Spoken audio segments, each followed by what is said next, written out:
Assalamualaikum warahmatullahi wabarakatuh. Alhamdulillah, pada kesempatan kali ini kita akan melanjutkan pelajaran kita di biologi kelas 10 SMA. Maka dari itu bahasan topik kali ini akan erat kaitannya dengan apa yang sedang kita alami saat ini, yaitu kita sedang mengalami cobaan berupa pandemi virus COVID-19. Nah, kita akan bahas seperti apa karakteristik virus yang ada saat ini dan virus-virus yang lainnya. Maka mari kita saksikan materi pada kesempatan kali ini dengan sebaik-baiknya. Semoga bisa jadi tambahan ilmu yang berharga untuk kalian semua. Ya, virus. Semoga dimanapun kalian berada, semoga senantiasa diberikan perlindungan terbaiknya oleh Allah SWT. Semoga sehingga dalam keadaan sehat selalu dan bisa bersama-sama beraktivitas seperti biasanya. Ya, kita awali dengan sejarah penemuan virus. Yang pertama adalah seorang ilmuwan yang bernama Adolf Meyer. Dia adalah seorang ilmuwan yang mengawali penelitian tentang virus. Dia menemukan bintik kekuningan pada tanaman tembakau yang dapat menularkan ke tembakau yang lainnya. Nah, si Meyer awalnya melihat daun tanaman tembakau ini ada bercak-bercak kekuningan. Dia ambil tanamannya, daunnya, dia tumbuk, dia haluskan, kemudian disemprotkan ke daun tanaman tembakau yang sehat. Apa yang terjadi? Ternyata dia menularkan, tembakau yang sehat jadi sakit. Tapi dia belum tahu apa penyakit yang dimaksud. Dilanjutkan oleh ilmuwan yang kedua, yaitu Dmitri Ivanovsky. Dia adalah seorang ilmuwan yang melanjutkan penelitian Adolf Meyer, yaitu dengan cara menemukan filter bakteri, yaitu saringan bakteri. Nah, saringan ini digunakan untuk menyaring partikel tersebut.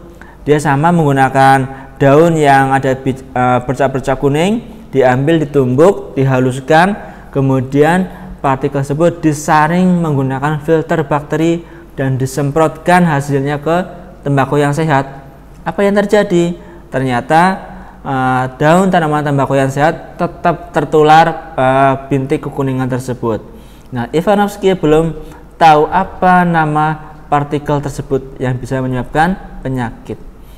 Penelitian dilanjutkan oleh seorang ilmuwan yang bernama Martinus Beijering.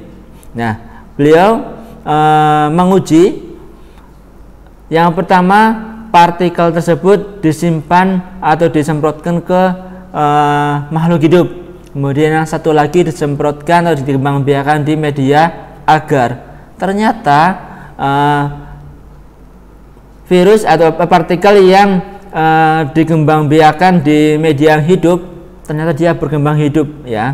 Tapi dia partikel yang dikembangkan di media agar dia mati, sehingga Martinus Beijering menyimpulkan bahwa partikel tersebut hanya mampu hidup di sel yang hidup dan mati jika ditaruh di media agar. Yang keempat, Wendell Stanley. Dia berhasil mengkristalkan partikel tersebut dan dia memberi nama tobacco mosaic virus, yaitu TMV. Nah, Wendell Stanley inilah yang pertama kali berhasil mengkristalkan TMV ini. Tetapi siapa penemu virus sesungguhnya? Adalah ilmuwan yang bernama Martinus Beijering. Ya, selanjutnya kita lihat bagaimana ciri-ciri virus, ya. Virus yang ada saat ini di sekitar kita ada memiliki karakteristik, yaitu yang pertama adalah aseluler, artinya dia bukan sel, dia tidak memiliki sel. Berbeda dengan tubuh kita, hewan, tumbuhan, dia semuanya tersusun atas sel. Bahkan bakteri yang paling kecil dia tersusun atas sel. Tapi virus bukan sel, sehingga disebut dengan aseluler. Yang kedua, tidak memiliki protoplasma. Yang ketiga, dapat dikristalkan, artinya dapat dipadatkan, ya. Kristal padat, ya. Yang keempat, hanya dapat berkembang biak pada sel yang hidup, ya, sehingga disebut dengan parasit obligat fakultatif, ya, atau parasit obligat, yaitu partikel yang mampu hidup di sel yang hidup tapi mati di luar sel yang hidup. Contohnya di udara dia mati, di bebatuan mati, di meja mati. Tapi kalau mengena pada manusia, hewan, tumbuhan, dia akan hidup. Yang kelima, merupakan makhluk hidup peralihan atau disebut dengan metaorganisme. Kenapa disebut dengan metaorganisme? Karena peralihan antara makhluk benda mati ke benda hidup. Ya. Kenapa benda mati? Karena dapat dikristalkan. Kenapa disebut dengan benda hidup? Karena dia mampu bereproduksi atau berkembang biak di sel yang hidup. 6. Materi genetik terdiri dari DNA saja atau RNA saja. Ini yang perlu diperhatikan, ditekankan. Kalau bakteri, tumbuhan, manusia, hewan, dia memiliki DNA dan RNA sekaligus sebagai asam nukleatnya. Tetapi kalau virus, materi genetiknya hanya DNA saja atau RNA saja, tidak keduanya. Yang ketujuh, mampu bereproduksi atau berkembang biak. Inilah yang menyebabkan disebut dengan virus, disebut makhluk hidup. Ukurannya 20 sampai 300 nanometer, ya, kecil sekali, 10⁻⁹ ya. Sehingga disebut dengan makhluk hidup subrenik. Kalau bakteri makhluk hidup renik, tapi kalau virus adalah makhluk hidup subrenik. Yang 9, bentuknya beraneka ragam. Ada yang bulat, ada yang oval, ada yang polihedral dan sebagainya, atau heksagonal gitu ya. Lanjut. Nah, ini struktur tubuh virus, ada berbagai macam ya bentuknya. Ada yang memiliki bentuk utuh seperti yang teman-teman lihat, ada yang memiliki bentuknya bulat, atau ada juga yang bentuknya spiral. Nanti kita lihat ciri-cirinya ya. Lanjut. Nah, ini bagian tubuh virus yang lengkap ya. Kami jelaskan fungsi struktur tubuh virus. Yang pertama, kapsid. Kapsid adalah selubung protein pelindung materi genetik berupa DNA atau RNA. Yang kedua, materi genetiknya berupa DNA atau RNA saja yang berfungsi untuk reproduksi atau untuk replikasi, merombak inangnya nantinya. Yang ketiga, leher, penghubung kapsid dengan selubung ekor. Yang keempat, selubung ekor, yaitu saluran keluarnya materi genetik virus. Sedangkan yang serabut ekor adalah bagian tubuh virus yang berfungsi untuk melekat pada dinding inangnya. Jika ini inang, maka dia berfungsi untuk melekat di tubuh inangnya. Yang keenam, lempeng dasar, tempat melekatnya serabut ekor. Jarum penusuk, dia berfungsi untuk menginfeksi dan menghancurkan tubuh inangnya. Kalau kalian pernah melihat penyakit cacar gitu ya, ataupun yang lainnya, biasanya kalau cacar dia akan bintik-bintik kecil-kecil, kemudian berair, membesar, kemudian meletus ya, pecah. Itu artinya tubuh kita sedang dirusak oleh virus dengan menggunakan jarum penusuknya. Dia akan mengeluarkan enzim, namanya enzim lisozim. Ya, nanti kita bahas lebih lanjut. Nah, ciri virus berbahaya atau tidak, yaitu jika kapsidnya dibungkus oleh namanya amplop ya. Jadi saya katakan lagi, virus berbahaya atau tidak dilihat tadi ada tidaknya amplop. Back dulu.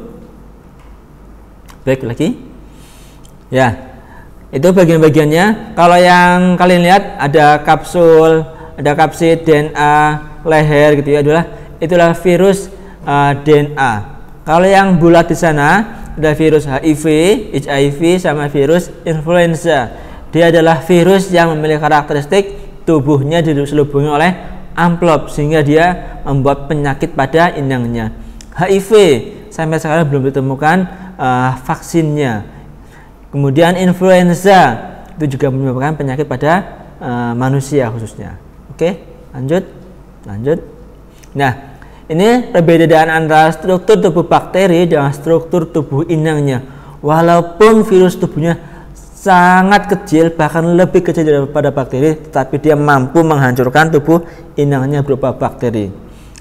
Virus cacar juga sangat kecil, tapi dia bisa menghancurkan kulit pada tubuh kita dan seterusnya. Lanjut. Ini bentuk ukuran tubuh virus.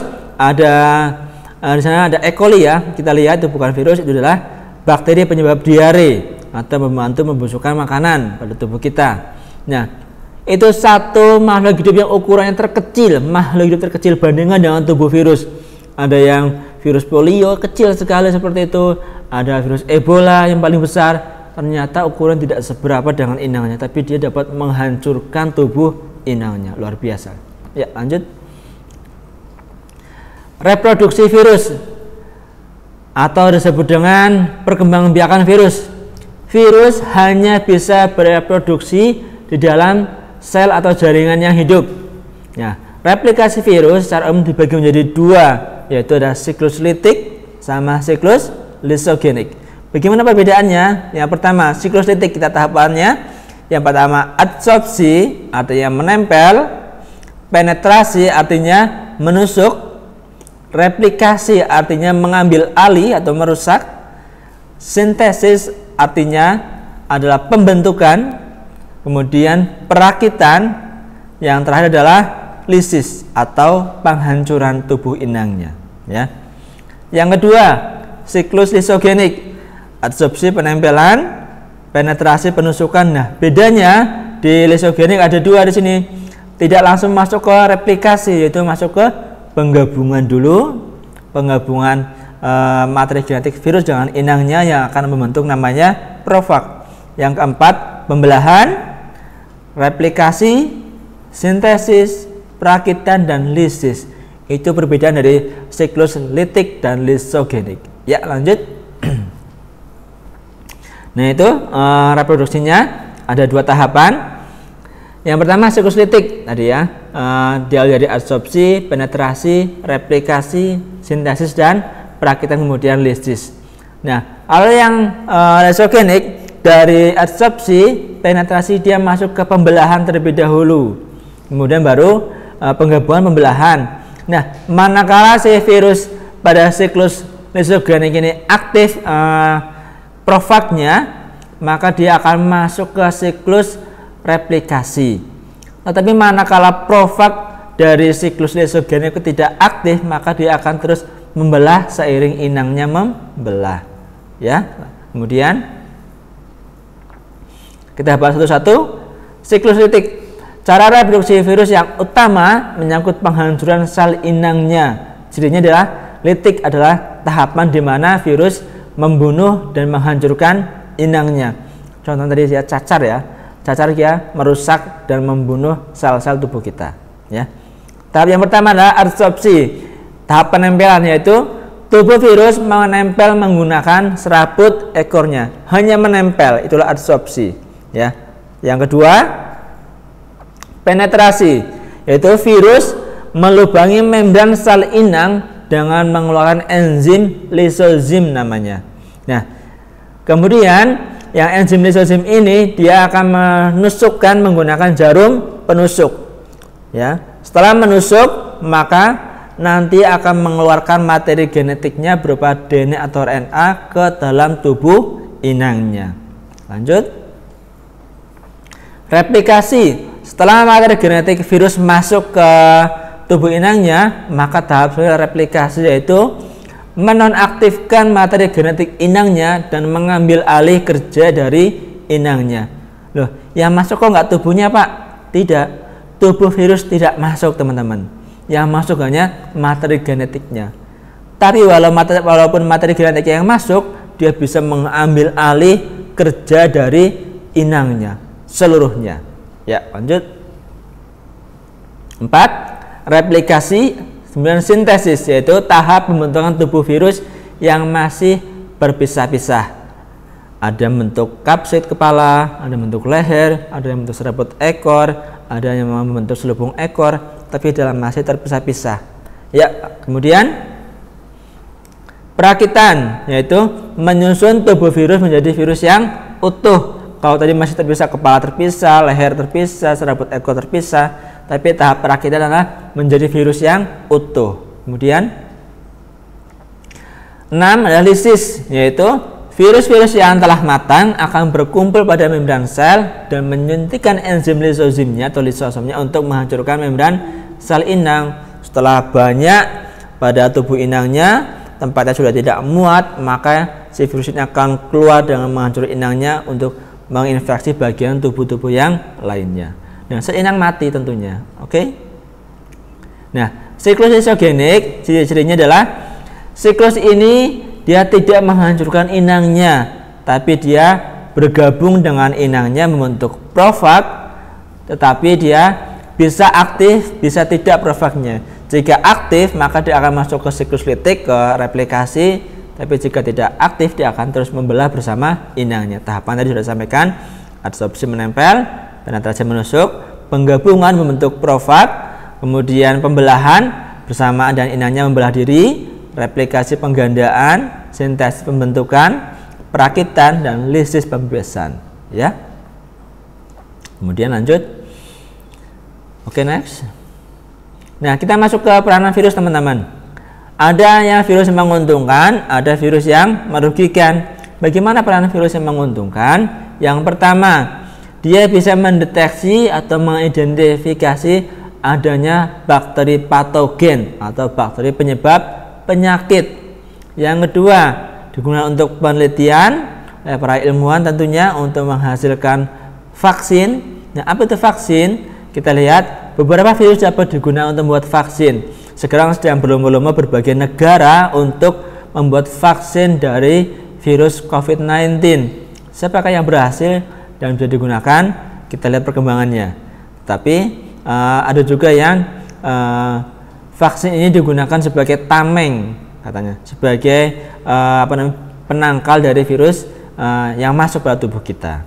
Semoga teman-teman semua berada dalam keadaan sehat, terlindung dari berbagai macam virus penyakit. Yang keempat, agen pembawa vektor. Yang kelima adalah penyebab mutasi. Lebih jelasnya ada di buku paket teman-teman semuanya. Yang kedua, peranan yang merugikan. Di sini ada yang merugikan pada tumbuhan, ada yang merugikan pada hewan, ada yang merugikan pada manusia. Yang pertama, merugikan penyebab penyakit pada tumbuhan. Ada namanya tobacco mosaic virus atau dia TMV yang menyerang tanaman tembakau, jelas. Kalau tomato mosaic virus adalah dia menyerang tomat. Kalau carrot red leaf dia menyerang wortel. Ada juga yang menyerang mentimun. Virus tungro pada padi, dia bercak-bercak kekuningan, tapi padinya dia kerdil, ya, tidak normal.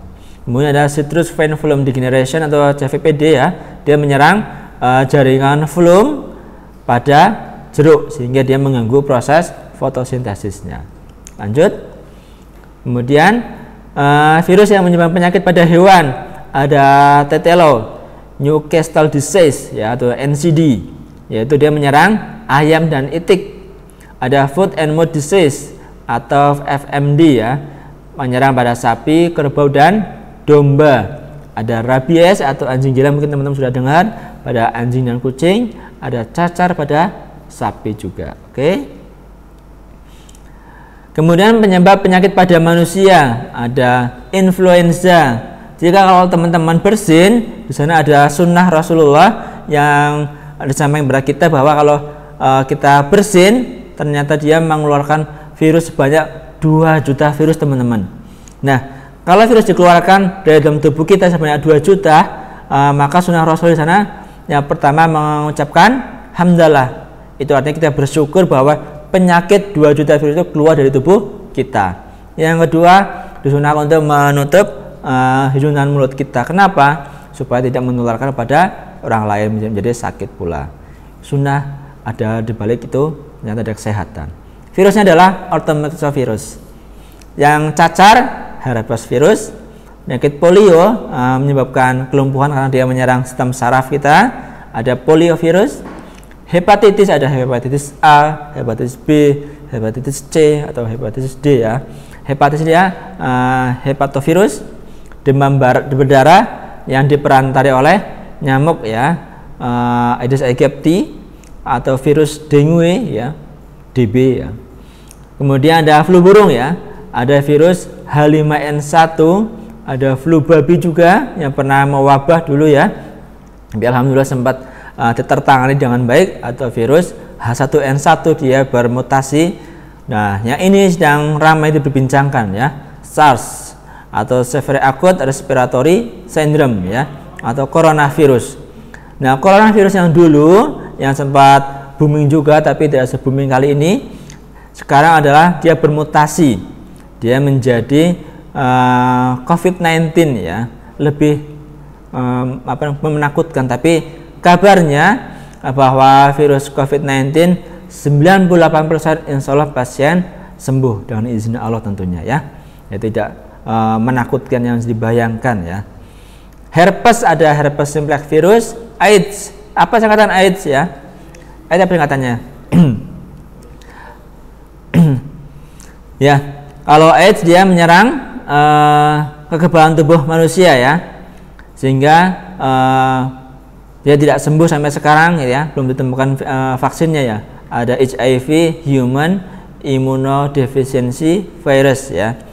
Kemudian ada Ebola ya. Lanjut, ini dampak infeksi pada manusia. Yang atas, yang pertama adalah dia gigitan anjing gila sehingga dia memiliki virus rabies.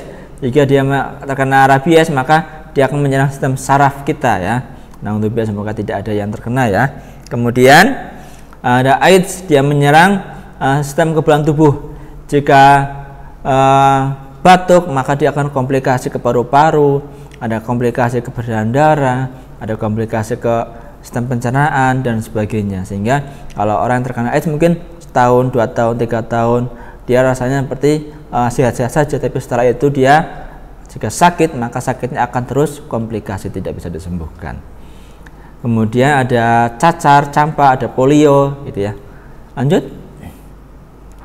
Nah, penyebaran virus ada berbagai macam cara, ada melalui udara, sentuhan, makanan, kontak cairan tubuh, gigitan hewan. Itulah berbagai macam cara virus untuk berkembang biak pada tubuh inangnya. Kemudian selanjutnya, cara mencegah virus yang pertama adalah pola hidup sehat, asupan makanan yang bergizi. Kemudian ada vaksinasi, ada vaksin polio yang melalui tetes, ada rabies, ada hepatitis. Kemudian penularan penyakit AIDS, melakukan kontak seksual dengan penderita, jelas menggunakan jarum suntik tidak steril dari penderita, keturunan ya, dari ibu hamil ke anaknya atau dari ASI ibu ke anaknya, transfusi darah penderita, jelas ini menularkan penyakit AIDS atau virus AIDS itu. Flu burung, tidak kontak langsung dengan unggas atau kotoran unggas yang terinfeksi. SARS ya, tidak kontak langsung dengan penderita, menghindari cairan yang keluar dari tubuh. Ya, kalau sekarang jaga jarak, protokol kesehatan harus diterapkan karena untuk menjaga tubuh kita supaya tidak tertular COVID-19. Ya. Baik teman-teman semuanya, itu yang dapat saya sampaikan untuk materi hari ini. Semoga materi virus ini menjadi ilmu yang bermanfaat untuk teman-teman semua dimanapun berada, dan semoga teman-teman semua juga senantiasa diberikan kesehatan selalu sehingga teman-teman bisa beraktivitas dengan normal, beraktivitas dengan sebaik-baiknya, memanfaatkan segala kegiatan untuk kebaikan kita bersama. Baik, yang sedikit ini semoga bermanfaat. Salam semangat. Saya akhiri. Assalamualaikum warahmatullahi wabarakatuh.